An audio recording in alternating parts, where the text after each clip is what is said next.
Hey, coaches, welcome to episode 52 of Championship Culture. Got a really good episode this week. Darrick Ware is the offensive coordinator and head track coach at McKinney Christian School in Texas. And he is a young, really impressive young guy. He's already had a TED talk. He's an author. He actually wrote the curriculum, the character curriculum that his school uses. And it's got a faith-based element to it. So if you like that kind of thing, which I'm a big fan of that, great episode to listen to. Darrick takes us through how they use the character curriculum and how they build a culture of love in their program. Really good episode. Hope you stay tuned. Hey, coaches, welcome to Championship Culture. Got a fantastic guest tonight. Darrick Ware is the offensive coordinator, head track coach at McKinney Christian in Texas. Darrick is first time coach. He's had his own TEDx talk. He is the author of A Football Journey, which is a book, a manual, a website, an app, and a character curriculum that they use pretty extensively when they're building their program, when they're building their culture program. And but we're going to save that for the very last to talk about that, because it sounds absolutely fascinating. But Coach, I sure do appreciate you being here. He's been busy today. He's already had started his 7-on-7, so he's already done one of those tonight. And I appreciate you staying up late and taking time for us, buddy. No, man, my pleasure, man. I love what you guys do, and you guys are right in the sense that, man, character and culture is paramount to the success of our athletes and our kids. And even whenever they graduate, the real goal is, man, are they going to be great men and great women and go out and make a difference in this world? Absolutely, absolutely. All right, so let's get rolling. Question number one: can you give a 1-minute elevator introduction of yourself? Yeah, this is I'm 38 years old. It's my 14th season of football, and man, I'm just so blessed to get to do this job. I mean, kids show up every day; they want to be there. They soak in, what us coaches are saying. That's what's cool.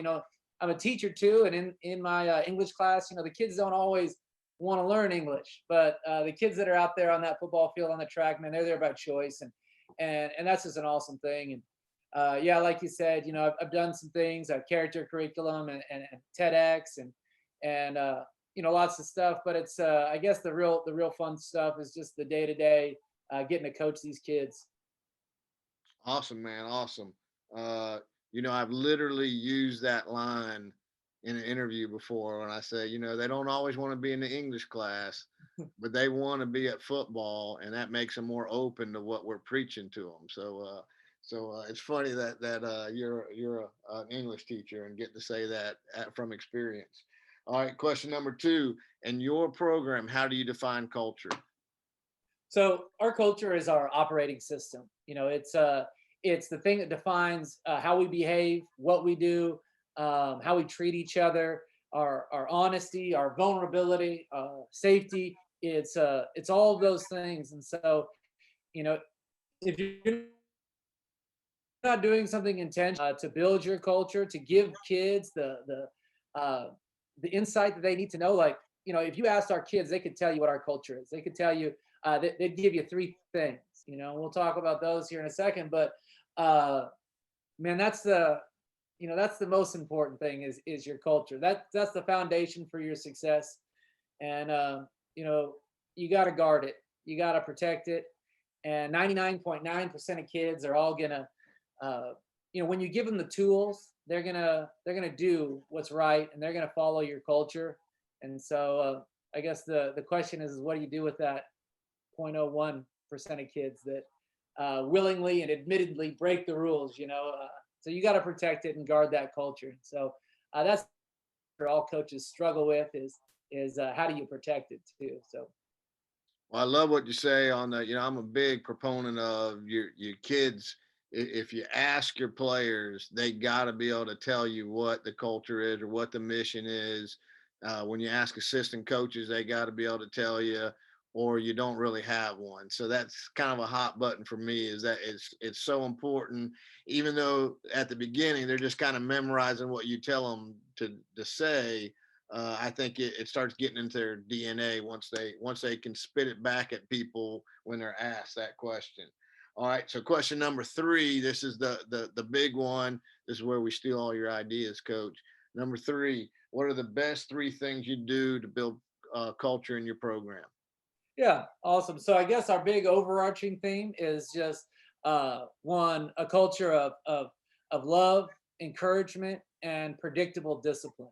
You know, to where when a kid, I tell the kids at the beginning of the year, hey, here are the rules, and if you break these rules, I promise you there'll be consequences.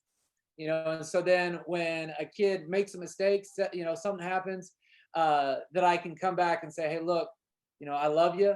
And, in the Bible, it says, the father disciplines the ones that he loves, and because I love you, I'm going to hold you accountable. And so here's our next steps. And so how do they get back from redemption? How do they get back? How do they become redeemed? And when they make mistakes, and so like our first thing, our three things. The first one is build safety. Now we want to build an environment that is safe for our kids to grow in. There was uh, I was a coach at school. This was many many years ago, and I remember witnessing this. And this is what really turned me on to the idea of culture. Is we had some kids that were out on the field. They were working hard. They're getting better. There's balls and catching balls and going through drills and they're doing it on their own, just getting some after school work in. And then here comes a group of what happened to be upperclassmen, and they didn't join them and start working. Instead, they're sitting on the sideline and they're heckling. They're heckling the players that are out there. Oh man, anytime they drop a pass, make a mistake, whatever, it's, oh man, you're trash. And I sat, uh, you know, I'm standing here. I'm a young coach, and I'm standing here next to our older coaches, and I'm looking to them, thinking, "Hey, well, are we? What do we do here? Are we addressing this? Like." And instead, what ends up happening is the coaches were silent, and the kids who are working hard end up joining the ones that they join the hecklers. And I just thought, like, hey, whenever, when it's my turn, that will never happen. We're going to have an environment that is safe, where kids can fail and grow in. And instead of being heckled, our upperclassmen would turn and say, "Hey, man, it's all right. You got this. Hey, I was there once too. Hey, man, when I was your age, I had trouble catching that football, but man, you stick with it, and you're gonna be awesome. And to get to build an environment where it's okay. I tell the kids this: hey, if you hide your weakness, you remain weak. In order to become strong, you gotta expose that weakness and be able to grow on it. You see kids who they don't want to run a 40 because they know that their 40 time is going to be slow, and so their idea is, hey, it's better to be thought that I was slow than to run a 40 and remove all doubt. And but our kids in our program with our culture, it is, hey, look, we're gonna go out. Our kids, I'm the head track coach. Our kids race all the time. We run 40s weekly, and I have a fully automatic timing system. We time them, we post them, and do that whole deal. And all of a sudden they get to, I had one of our best players. Man, his sophomore year he was slow. His freshman year he was slow. The beginning of his junior year he was slow, and then at the end of his junior year he won the state championship in the 4x4.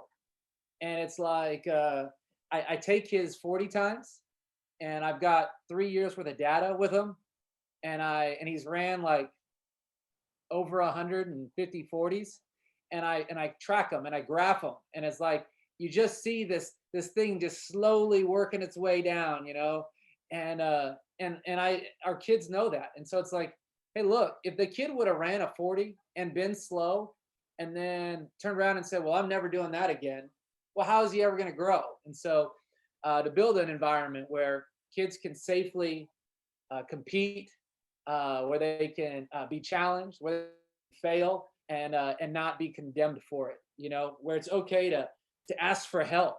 Yeah, I've been in some cultures where it's like, the receiver is like, doesn't want to be coached. like, hey, I got this, and if I'm being coached, it's because I'm doing it wrong, and the last thing I want to do is be doing it wrong. But that's not a culture of growth. What I want is I want our kids coming to us, coaches, and saying, hey, coach, did you see that? How did it look? How do I make it better? And then it goes into the next thing. So our first one is build safety. Our second pillar is share vulnerability. It's okay. I think one of the most important things a leader can do is to say, hey, I messed that up. Hey, that was on me. I made that mistake. And when my quarterback comes to the sideline after a play, which, man, this last year we had one of the best. He led the state in passing and did an awesome job. But the thing about him is, man, his first year with us, he did great, threw for a bunch of yards. But there were some days where, man, bullets were flying, and to the sideline, and he never once ever said, 2 years as a starter, never said, hey, it's my receiver, it's the line, it's this, that. His thing was, hey, coach, like he'd always take responsibility, and he would always be vulnerable. And I think when you do that, players trust you more. When you are able to say, like, when I say as a coach, hey, that's a bad call. I made a bad call there. That's my fault. Now they can say, hey, it's my fault. And we can share vulnerability. And then the last thing that is important to us in our culture is establishing purpose. We're a Christian school, and I was reading this story the other day, and it's a sad story, but it also made me think. I was reading this book. It's about this journalist who traveled the world and studied different fighting art forms. He went to Thailand and did Muay Thai kickboxing. He went to Brazilian Jiu-Jitsu. And this is the sad part, is he went to Mexico and saw, because I guess dogfighting is legal in Mexico, and so he saw dogfighting, and one of the takeaways that he took from that was that hey, some people are mean to their dogs and think that that's going to make them fight harder, because all the dog knows is hate. And some people love their dogs, and a dog that loves its owner and the owner loves it, fights harder than any other dog. And I think human beings were the same way. We work hard for a purpose that's higher than ourselves. It's more than just me. If you're fighting just for yourself, it's easy to quit, it's easy to give up. But when the focus is on, hey, this is a purpose that is greater.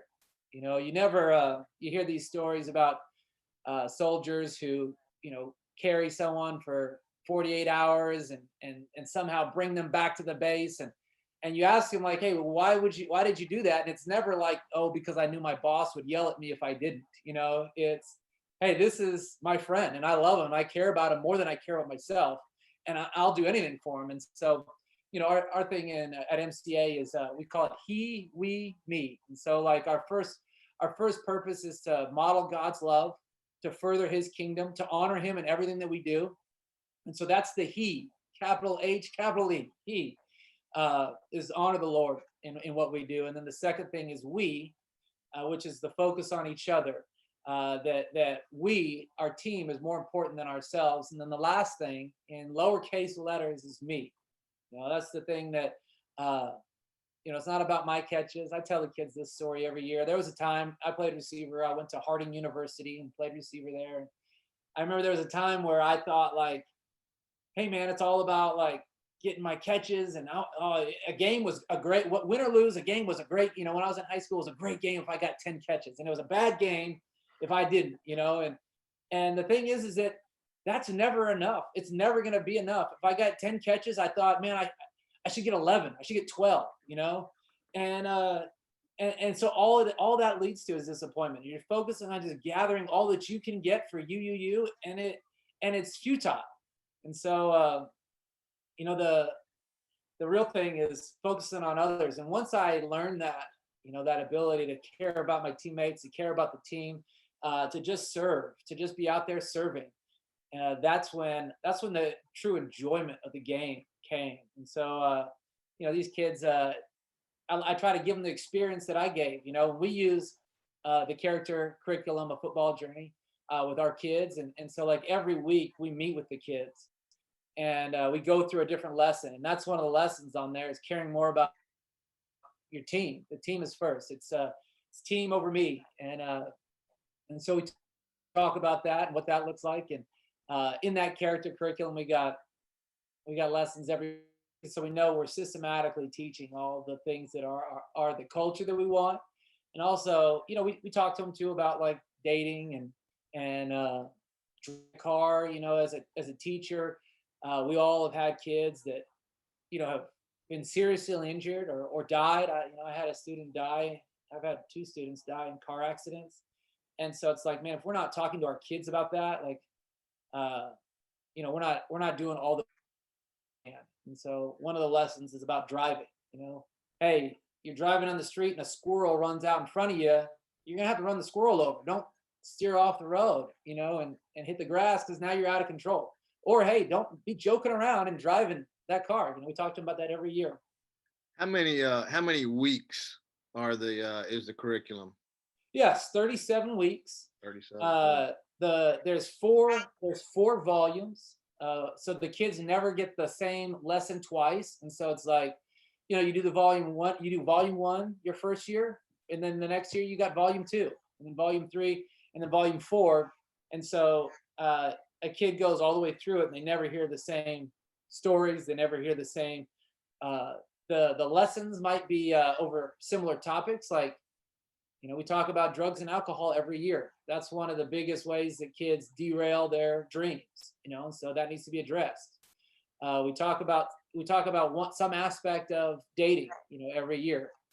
We talk about all that stuff. And so it's a very systematic approach, but making sure that the kids get all the lessons. We talk about handling the pressure, like what that looks like, because those kids, like, to us as coaches, we're so far, like, this is our 100th game, 200, we coached 200 games or whatever. And so it's old hat to us.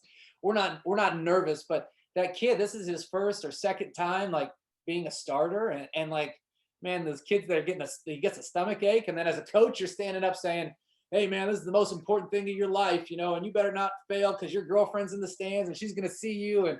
And like, I myself as a young coach have given that speech, and it's like kids are just like, and you're piling this pressure, and people don't perform well, like, under pressure, in the sense of, like, I tell the kids this: you put a balance beam on the floor, you can do cartwheels across that balance beam. That's not a problem. You take that balance beam, you put it 100 feet in the air, and it's a whole different story, man. You wouldn't even be able to walk it. You'd be so scared. And so it's like, the ones that truly handle pressure are the ones that can deflect it, necessarily feel all the gravity of that situation in that moment, but can, understand, hey, I've been here before, I can do this. And so we talk about that in the book too. So in our character. That's awesome, man. Just to circle back, when you were talking about your culture, it was predictable. Was it predictable consequences or predictable punishment? Yeah, love, encouragement, and predictable discipline. So Discipline. Okay. discipline. So, I've toyed with this idea, and I think I really believe it. Is that the question of, like, where does physical discipline come in, as far as, like, barrel rolls, bear crawls, and all that stuff, which is like what I did when I was a kid, versus playing time and having to address your teammates. Hey, you did something wrong. Hey, teammates, this is what I did. I made a mistake. I'm sorry. And then, hey, my consequences is I have to sit out the first quarter of this game or whatever, or hey, I'm gonna have to sit out the first part of this practice. I don't know. So that's an interesting idea that I'm researching. I just like and I haven't done that in the past, but just they have to address the team and say, this is what I did and I'm sorry. And here's the consequences the coach has given me. But, I think that would be pretty powerful just all by itself, just standing up and having to say, I messed up. This is what I did. I'm sorry. I know it impacted the team. So I think that's a great idea. And I love the predictable discipline idea. Yeah, just hey, this isn't a surprise. I think part of the problem, part of having an environment that is safe, it has to be predictable. It can't be, hey, I'm walking into Coach Ware's office and I have no idea, what he's gonna say, what he's gonna do.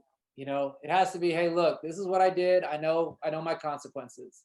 Or, you know, uh, I know how Coach Ware feels about me, too. It's like, hey, I'm a starter or I'm a backup or where you are on the depth chart. I know it's not a mystery. I know where I'm at.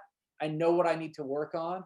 And I don't want kids ever to be blindsided by, hey, I went in and I was blown away. I didn't know anything. He just started going and saying this stuff, which happens sometimes as, it's happened to me as an employee. I go to my boss's office and I'm thinking like, all right, this is going to go one way. And then all of a sudden it's like, wait a minute, I haven't heard any of these things, uh, and so it's like, you want it to be predictable. You want it to be something that, I'm with you. I'm with you. I like it. All right. Question 4. So you're a 14-year veteran, uh, heavily involved in football and in track. What do you know now that you wish you knew when you first got started? yeah, no, if I could go back and talk to my 24-year-old self, I'd just tell myself, hey man, go for it. Don't shy away. Don't, I think for a little bit of time in the beginning, I had this philosophy of if it worked, if it was good, everybody would be doing it. And so I'm not going to do these certain whatevers because not everybody's doing it. Like for example, I was sitting back. I became the head track coach. This is a while back, and my first thought was, hey, there are these indoor track meets during the winter. I should take my kids to those indoor track meets and let them get some work in, and let them start competing before before the outdoor season even starts. And I'm thinking, man, this will be fun. They can go on a trip. We'll go to University of Oklahoma. We'll compete. And but the thing that my first initial thought was, hey, that's probably not a good idea. I don't know why it's not a good idea. It seems like a great idea to me, but if it was a great idea, everybody else would be doing it. And I crashed through that, and I decided, you know what, we're going to try it, and it might fail, epic, terrible, and there might be something that I had no idea that I didn't think of that is bad, but no, we did it, and we've been doing it now for years and years and years, and it has been incredible. It's grown our track program. The kids love it. They get to tour these colleges. We go to Texas A&M, we go to University of Oklahoma, we go to University of Arkansas. They get to travel, stay in hotels, and man, it's a lot to keep up with. But man, it's been incredible. And so I just tell myself, I just tell myself, hey, man, go for it. I was reading the story in the Bible the other day about, and we've all heard this story. Jesus, all the disciples are in the boat. Jesus comes walking on the water out there, and Peter is like, "Ooh, hey, Jesus, let me get out there with you." And he does, right? And then he starts to doubt, and he falls in the water, and then Jesus helps him out, But we all get the moral of that story, which is like, hey, just have trust, have faith. But the other thing that I was thinking as I was reading it is, hey, man, Peter is out there walking on the water, and there are 11 disciples still in the boat. I bet those 11 disciples were really kicking themselves later, just thinking, man, I wish I would have gone out there. Jesus is out there walking on water in the middle of the sea. Man, I should have gone out there with him, but I was afraid. I didn't want to do it. And then here comes Peter, who just like jumps out there, and he fails. But you know what? He learned a valuable lesson. And so it's like, failure is okay. To go out there and walk on water, be the second one of two human beings and who've done that, and to fail at the end, that's okay. You learned a great lesson from it. I learned a great lesson from the story. And so like, I want to be that type of coach that's like, hey, God, use me, like, let me get out there with you. Like, I don't want to be afraid. I don't want to be in the shallow end with my floaties on. Like, let's try something. Let's go out And if it doesn't work, it doesn't work. But man, I don't want to be afraid of breaking the status quo. And when you do that, sometimes you face some heat too. Like uh, we train in track. We train our kids max speed all winter. We don't put on volume with them. We do some of that in spring. Preparing for the state championship. But it's a different way for those kids to train. And so sometimes you get a little bit of like, hey coach, like why aren't we, and to be able to explain it to them, but to be okay with a little bit of those questions, and to be able to answer those things. I just think, like, as a young coach, I probably shied away from, I just wanted to do what everybody else was doing, and not worry about having to face any criticism ever. And I just don't know how you grow when you do that. Jim Harbaugh, my brother played football at Stanford when Jim Harbaugh was there, and one of the things that I really appreciate about him is that, man, the guy, not really that concerned with what other people think. He came up with this idea of, hey, let's do our spring football in Florida, and we'll hold recruiting camps down there in Florida. Well, and no one had ever done that before, and everybody complained about it. And I don't know, I think they've made a rule since then, but it's like, man, good for him. He's breaking the status quo, not afraid to like make everybody, and all the college coaches in Florida are really mad because then they're recruiting all their kids. And I just think, like, man, he doesn't care. I love it, coach. I love the idea. I love the whole concept. Uh, I was gonna give you one aside. We do have winter track in North Carolina, and we run all the meets outside in the dead of winter until the state championship. That's actually indoors, but it's called winter track or indoor track, but it's all outdoors. I think we use the shorter indoor lengths, but it's still done outdoors in the winter. All That's right, all. you've done fantastic, man. I'm so glad we got you on here, and you're super impressive. Uh, and Obviously, man of faith. It's great to see how you work your faith into your coaching mission. Uh, can you share your contact information, and then tell us some more about your character curriculum, and how coaches can find it and order it and make it a part of their program. Yeah, awesome. So the app, it's a Character Wins app, and you go to characterwins.org, and it's got all the information there. But how the app works is every week on Wednesday, the kids get sent uh, their lesson, and so we come in to the meeting room on Wednesday. We go over that lesson. There's a video that goes with each lesson. They fill out their weekly check-in. So what that is on the app. Some questions like, how sore do you feel? It's got like categories on their soreness level. How much sleep have you been getting? Uh, and then there's questions that are like, hey, is everything going okay at home? Is there somebody on the team that you think talk to, and why do you think we should talk to them? And so it's like, a kid might not come up to you and say, hey coach, I know my buddy is struggling with, suicide or whatever, but they do that through the app. They come, they have no problem texting it down in there and saying, hey, you need to talk to me. His parents are getting divorced. And now we can call Johnny in and say, hey man, what's going on? And they open up, and man, you get to have these awesome one-on-one meetings with kids. And there's a question in there that's like, how do you feel like the season's going? And you get to check their morale. One of the options is like, hey, we've hit some challenges, but hey, coach, we need to talk. Things are falling apart here. And so you kind of have options there of like checking the temperature of the team and getting to know the. And man, it has been incredible getting to really dive in with those guys. And so you can do all that through characterwins.org. You can contact me on Twitter. It's just my name, DarrickWare at that's my handle. It's at Darrick Ware. Follow me on Twitter. I'll I really love that community, getting to talk with coaches and grow that way. You can email me. It's just my first and last name at Gmail.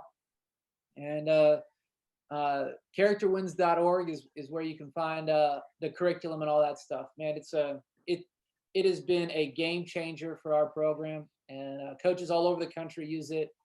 And man, I just know that character and culture is just the most important thing that we can do for these kids and help them grow. Well, you did fantastic, man. I sure do appreciate you coming on and doing this. And I'll post a link. I'll post your Twitter and your in the characterwins.org in the show notes, so guys can reach out and get a hold of the program. And buddy, I really appreciate you coming on and doing this. You're a very impressive young guy. I can say that because I'm an old guy now. Very impressive young guy, and I'm going to link your TEDx talk also, because that was an impressive talk that you did. And buddy, I appreciate it. Man, it's been a pleasure. I appreciate what you're doing and how you're doing all this. And man, it's good. Thank you, man.